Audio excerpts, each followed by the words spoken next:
Hi, friends. You are listening to the EntreEd Talk podcast, where we feature amazing educators and entrepreneurs showcasing how you can bring entrepreneurship into the classroom. We believe entrepreneurship is for everyone. I am your host, Toy Hirschman, and I am so glad you chose to join me on this journey. Let's go. All right.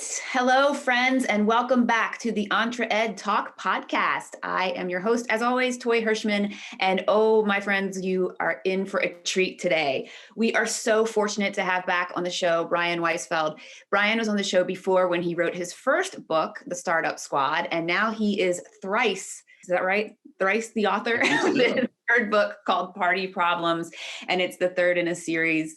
I won't say anymore because I would rather him introduce himself and tell you more about his book series. And then we're going to talk to you guys about a really cool offer that we have for our audience and schools. We did interview Brian all the way back at episode 9. So I'm going to have him kind of go over his background again because that was a while ago. So welcome back, Brian. Thank you so much for being here today. Thank you. Yeah, so I guess I'm thrice an author and twice a podcast guest. Yes. Just checking off all the boxes. Yeah. My background, just to start from the beginning, I've spent my career helping entrepreneurs scale and build their businesses. So I was part of a 3-person team that bought IMAX, the giant screen movie theater company, in the early 1990s, and helped to turn that into the company that it is today. And then I moved from New York out to Silicon Valley about 13 years ago now to be the chief operating officer of coupons.com. And I helped them grow from a 100-person startup to a $150 million a year company that was getting ready to go public. But I've got 2 daughters. And so while I was looking for the next company to help grow and scale, I watched my older daughter when she was 8 try to sell Girl Scout cookies and run a charity bake sale with a ton of enthusiasm, but no idea about how to actually market and sell a product. And then about a month later, I was reading books with my girls on a Sunday morning, and I just got tired of all of that lowest common denominator marketing to girls. I had read one too many Pink Princess Fairy Rainbow Unicorn books. And so those 2 events combined in my brain to give me the inspiration to write a novel series to get kids, mostly girls, interested in entrepreneurship, to get them excited about opening up that first lemonade stand or bake sale and start to think like an entrepreneur. And I spent years learning how to write, which was another podcast story entirely. If anyone wants, I did a TEDx.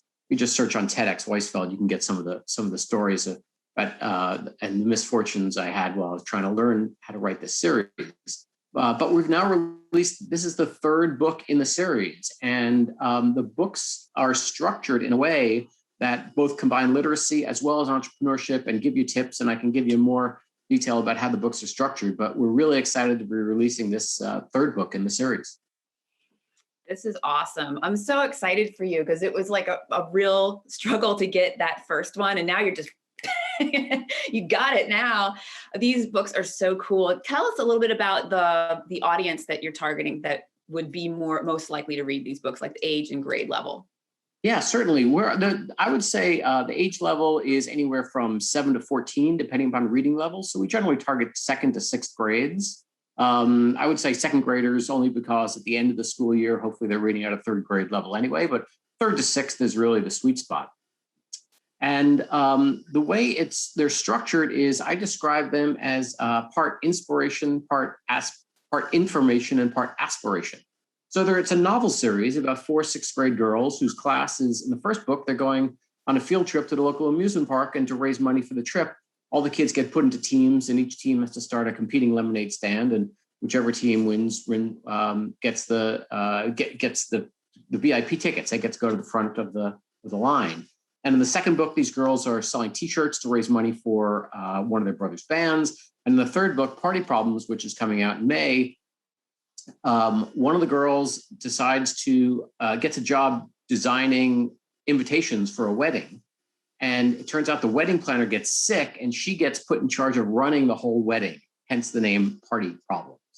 And so the books themselves are actually, the narrative itself is very light on the business stuff and much heavier on the school issues and family issues and friend issues that you'd expect in a novel written for this grade. But what we do in the back of the book is we then have a nonfiction section where we draw from the narrative and we give the kids tips. So we'll say, hey, do you remember when the girls were making a big sign for that lemonade stand? Well, that's actually called marketing.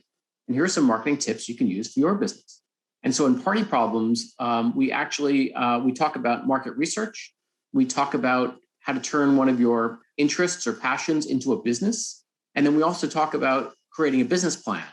And one of the nice things that we're doing is we are actually developing a business plan specifically for a business plan template for kids that people will be able to download off of our website. And so that's the information section. And the last part is we have an interview with an actual kid entrepreneur in the back, because we want kids to realize that just because they're starting a small business and because they're a kid doesn't mean it can't turn into a big business. And so we have an interview in the back of Party Problems with a girl, about a 15-year-old girl from Jacksonville named Simone Bridges, who is actually, she's amazing. She teaches stream concepts through baking. So she's a chef and she teaches these baking kits, but she always integrates science into everything she does. And she's also starring in a new TV show that just launched on the BYU TV channel called Operation Awesome. So she's amazing. We've got an interview with her about what it's like to be a kid entrepreneur. That's incredible. How did you find her? So we, on our website, as I mentioned, the books are for a co-ed audience. Almost all the speaking that I do to schools and libraries is to co-ed. But our focus is primarily on getting the word out about some of these girl entrepreneurs. And so on our website, we've got videos now of, I think, over 80 girls between the ages of 6 and 17 who all run their own business. And Simone is one of the girls that we've known for a couple of years now, and we're excited to be able to profile her and help share her story. That's awesome. That is incredible. And I love how you have that piece that makes it really easy for teachers to use your books in class. It's like it's all in one place. And a lot of times we talk to teachers, and when they're doing something with entrepreneurship, they're not really sure, because they're not identifying as entrepreneurs. So they're not really sure where to go to get and what's the right information. And so that's really helpful. Can you talk a little bit about some of the kinds of questions that you, like framing questions that you have at the end of the books? Yeah, so we have on our, actually on the website, we have a teacher's guide that has discussion questions for each of the 3 books. And it also has the Common Core alignment. And one of the things that I always like to say is, first of all, you're right. I think for a teacher that doesn't know entrepreneurship, it could be intimidating. But what's nice about this is that the book's an easy read for an adult. It's probably about a 2.5 hour read. And all the business concepts that we talk about are embedded in that narrative. And then we have the nonfiction section in the back that tells them everything that they need to know. What I also like about this is, what I've found is, while you can explain to a kid what a business concept is, like marketing, they may or may not remember it. But if they read a fun story about a girl who made a sign for her lemonade stand that was so big she couldn't even carry it down the street, and then you explain that's marketing, well, now you've combined that left and right brain thinking, and that is going to stick. And so that's why a lot of the work that we do is with existing entrepreneurship programs, where kids will read the book, and then the educator or the program will use the scenes in the book to reinforce the business topic that they're trying to explain. That's perfect. I can see how this would be that would be really helpful for a teacher to be able to use. Also share what your website is so that they know. And we'll put it in the show notes too, but I don't think we've mentioned that yet. Yeah, so the website is thestartupsquad.com. And actually on social media, on all social media platforms, we are at The Startup Squad. And so on thestartupsquad.com, we have information about each of the books. We have a tab called Stuff You Need that has teacher's guides and activity kits and programs and things that you can do in the classroom, as well as some other book recommendations. We have our Girl CEO Gallery, where we have these videos of 80 plus girls. And so that's another thing that I think the schools have done, is a lot of times they'll just show a video about these amazing girls that have started their own businesses, because that helps the kids, one, realize that just like them, there are kids out there that are starting their own business, but also to give them some inspiration for businesses that they can start. And so, yes, there's a ton of resources, and we're always adding more. I love that. a lot of times when you talk about, when kids especially hear the word entrepreneur, if they've ever heard the word at all, it's like these big ideas, these, Oprah, Branson, Zuckerberg, these like, and those are great and great things to aspire to, but it's so far apart from where they are. So to be able to have some concrete examples of, oh, this person's like, is kind of like me, same age, same grade, that kind of thing. It could be so inspiring for young girls, young boys, anyone to go look at those. And I can see also, I'm thinking my wheels are turning, how teachers could use those interviews too in the classroom as they're going through the book. I know in elementary, you'll take a book as a teacher and you go through it and dissect it as you go. And this is a wonderful book series to use for that and really pull out some of those awesome concepts. And to your point on that, about how it can be something really simple. I think we've got videos of about six different girls that started with a lemonade stand, and now they are bottling and selling their own lemonade, or winning national contests. There's two girls from Louisville, Kentucky, that started with as part of the Lemonade Day program, and they started with the lemonade stand, and then they switched and they started making lemon and fruit themed products, and they actually got some of their products into the swag bag that they gave out at the Emmys 2 years ago. Oh my gosh! And it all started from a lemonade stand, but they just gradually evolved into, now they run this business called Ooh La Lemon. And I think they had, it was a dog collar and a dog leash with little lemons on it that made it into the Emmy swag bag. Oh my gosh, how cool is that? Oh, that had to be so exciting for them. Oh, that's so neat. Yeah, well, on our podcast, we interviewed you, we've interviewed some great entrepreneurs and entrepreneurial thinkers. And I mean, I think it's like 95% of the time they all started when they were younger. Like you have a great story about starting gummy bears.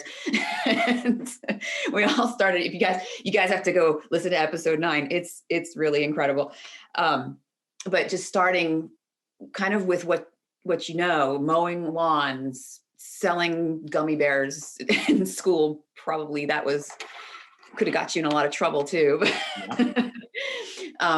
Yeah. Or the lemonade stand, but it's just that experience with entrepreneurship in any capacity that gives you that kind of that fever of, oh, I actually built something, I did something, and it either, whether it's successful or not completely successful, like those girls pivoted and changed their theme, but it just builds this confidence, this self-efficacy in you. And that's the biggest thing for us at EntreEd. So we want more things out there like your books that can really inspire young people to just give it a try, because you have nothing to lose when you're young. Your parents are gonna catch you, Exactly, yeah.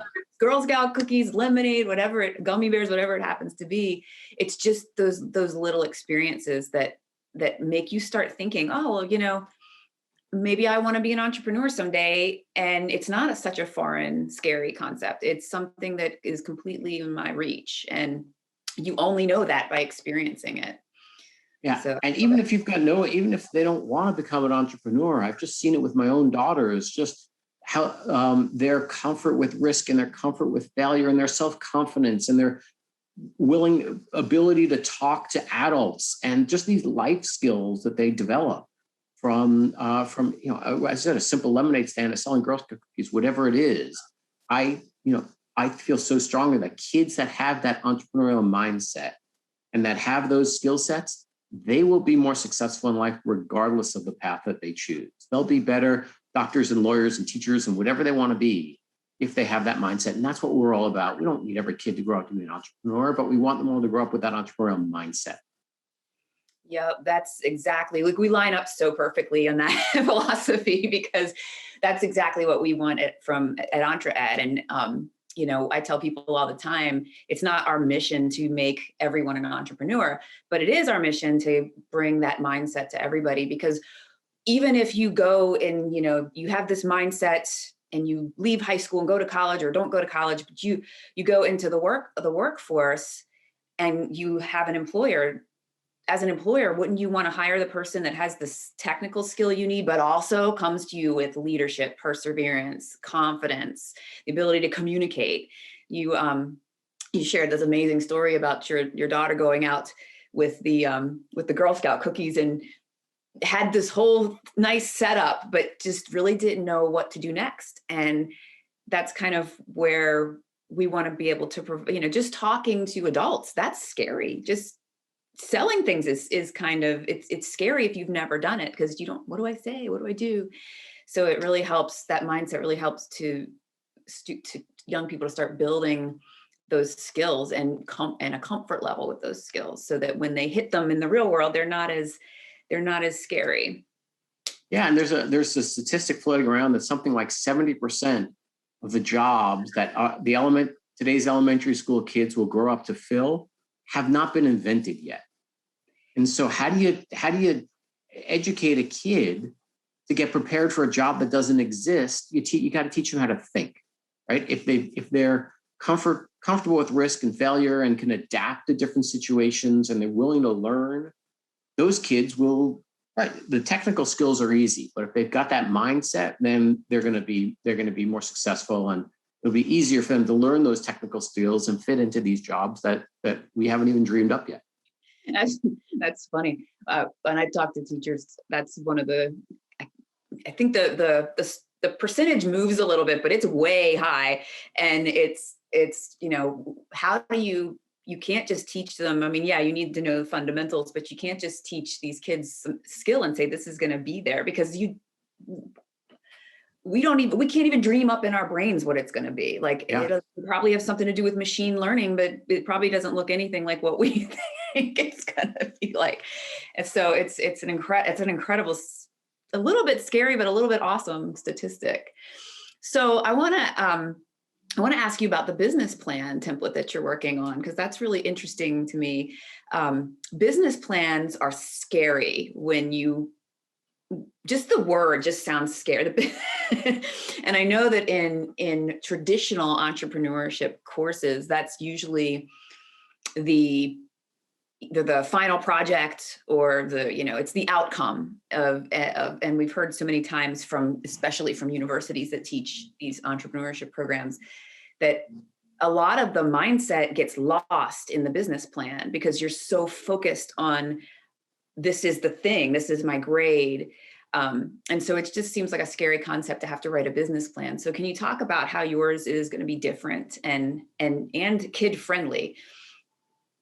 Absolutely. We've designed, with the help of Macmillan School and Library Group, we've designed a number of different activity kits and programs for kids. And so we're following that sort of same template to make it kid friendly and colorful and easy to follow.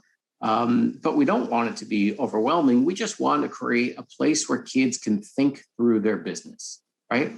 I'm going to start a lemonade stand. Great. Why are you going to do it? What's your goal with the lemonade stand? What's the why of why you're doing it?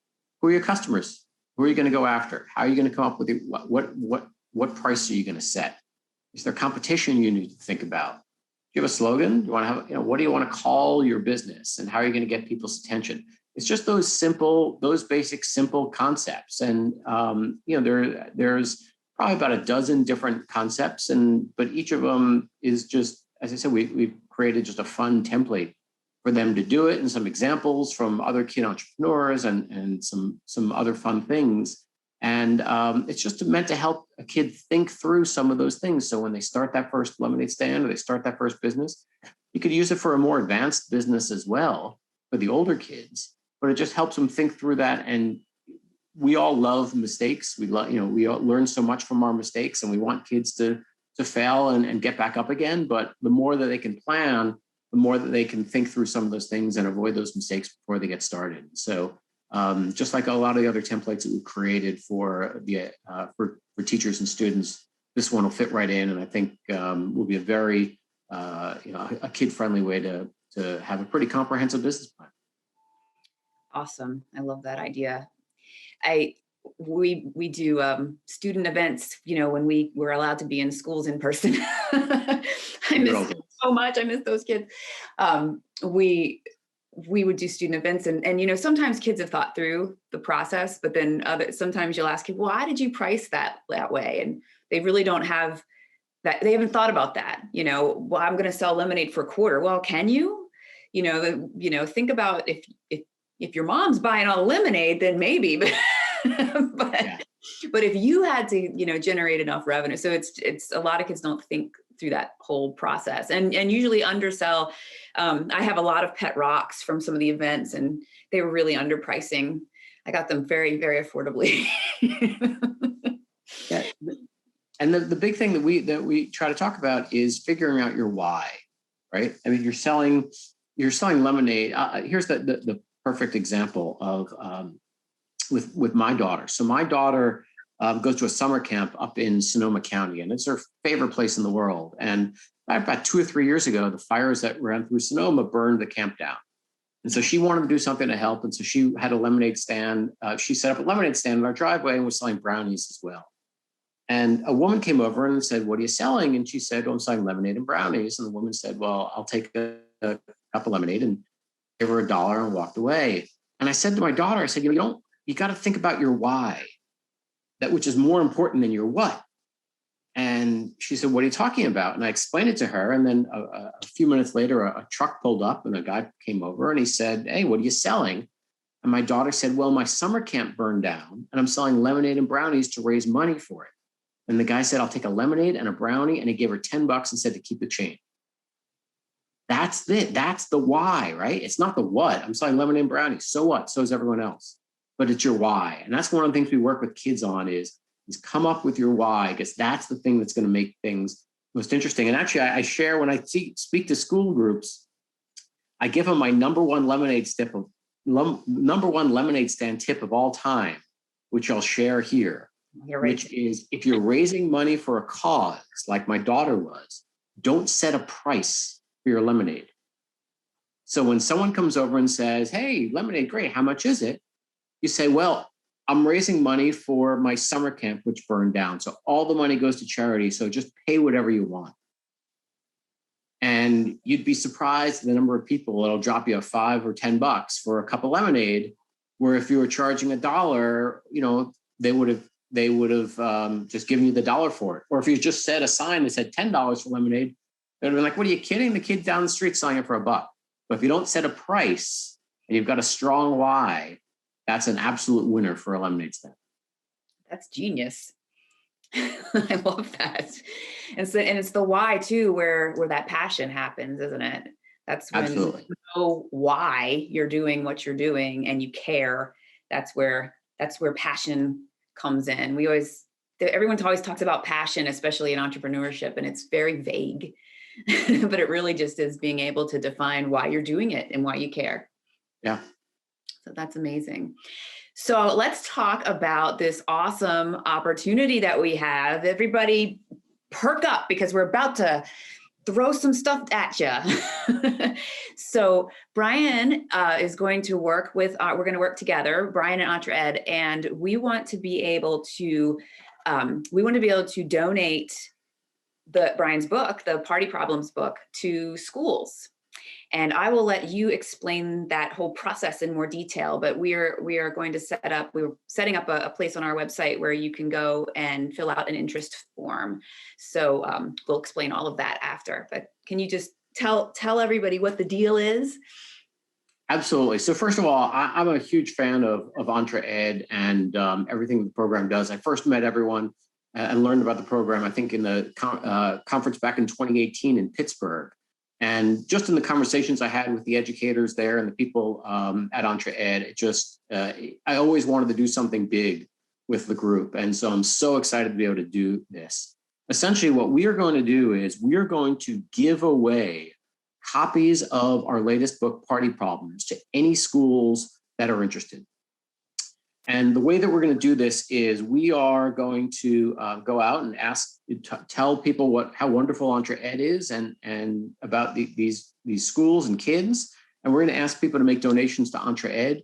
And then any school that wants the book, just follow the link that Toy will send you and sign up. And we will send you the books towards the end of May. And what we like about this is I know a lot of the school years are ending around then. It's a great way to send kids off in the summer to say, one, here's a book. So a way to keep them reading over the summer, but also we're also going to provide the digital access to the business plan. So when your kids walk out the door, you can say, hey, if you want, go start a business this summer. Here's a book to inspire you and a business plan to start to work on. And off you go. And so we're so excited about that hopefully this summer is going to be a lot different from last summer. Kids can actually go out and start some of these businesses. And we want to be able to do that. We want to be able to support EntreEd. And we want to be able to just say thank you to all the educators. We know this past year, I see it with my own daughters. I can't imagine what it's been like to be an educator for the last 12 months. And so on behalf of the Startup Squad and EntreEd, we just wanted to say thank you and give you these books and these business plans to get these kids reading over the summer and inspired to start their own businesses. Yes, and this is such a great thing that Brian is doing for schools. So again, we will have a link on our website, and it'll be entre-ed.org/book donation. So if you are interested, and I'll put that in the show notes too, if you are interested, please go to that link, and it'll just be a simple form to fill out so we know how to get in touch with you and how many books you would like to have. And it'll be great. And like you said, it'll come out at the end of May and you'll have access to all those materials. And so there really is no design around how, as an educator, you use the book. You might do the summer reading plan. You might have them read it and then start something in the fall. It really is up to the educator and the school how they do that. But it's such a wonderful opportunity. And we're so thankful that Brian is able to do this. So thank you so much. And I can't wait to see all the schools that sign up. That'll be really awesome. It's going to be great. And I can't wait to hear if these kids hopefully get inspired and start some amazing businesses that we can help spread the word about and profile on our website. Yeah, hopefully feature some. That would be amazing. And again, it's totally free for schools and educators. So please do take advantage of this. So this has been wonderful, Brian. I really appreciate you coming back. And I'm delighted that we can do this partnership together. So is there anything else that you want to say before we kind of close it out for this episode? I just want to reiterate again my thanks to all the educators out there for what they've gone through for the past year, especially those with young kids at home that are dealing with with their own kids while at the same time they're trying to educate everyone else's. It's been an awful year, and hopefully we've all grown and become more resilient in our entrepreneurial mindsets from it. But I'm excited to be able to end this year and kick off the summer and the school year with this giveaway program, and keep your kids reading and get them inspired to start a business. Yes. And I reiterate that as well. I'm so thankful for all the teachers out there that have the learning curve was really steep with all of the technology and then dealing with issues and hybrid. And I know I was happy to not be the unpaid principal of Hirschman Homeschool Academy. Mine just went back last week. And so I know all the teachers are so happy to have kids, the ones that are able to have kids back. And we are thankful. So I think we all learned a lot, and we're probably better for it, but we don't need to learn any more about this. We're good. We don't need to have any more pandemic. So I thank you all. So great. Again, thanks, Brian, for being on. And I will look forward to episode 3 with you. We'll have you on like every fall or something. When you write, because you'll be up to like 20 books by then, I'm sure. Can't wait. Awesome. Thanks so much. And everybody have a great rest of your day.